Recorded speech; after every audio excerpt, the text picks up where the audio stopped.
We'll start with you, Dr. Berg.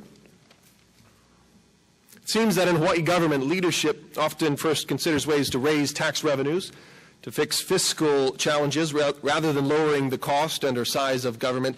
Tax increases most often target business first. What's your stance on this matter, and how would you approach fiscal challenges if elected? Fiscal challenges if elected. First of all, I wanted to say that with the major tax bills that were introduced this past session, I voted almost categorically against each one. And so what I would say in terms of how government can be more responsible is that we can raise taxes as a revenue, increasing revenue, but what we also need to do as government is to make sure that the departments are not duplicating services, they're not replicating what's happening in other departments.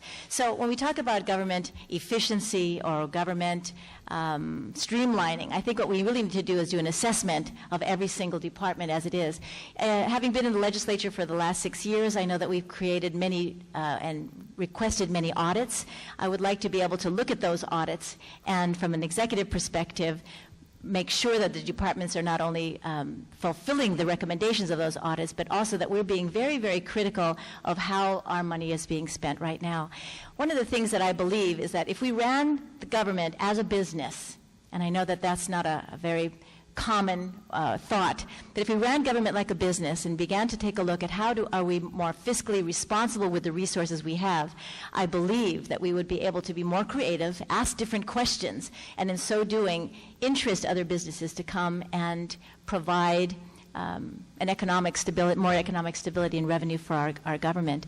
One of the things that I know to be true, having been in the Department of Education, is that there are many areas in that department, especially at the state level, that we can certainly curtail. Thank you.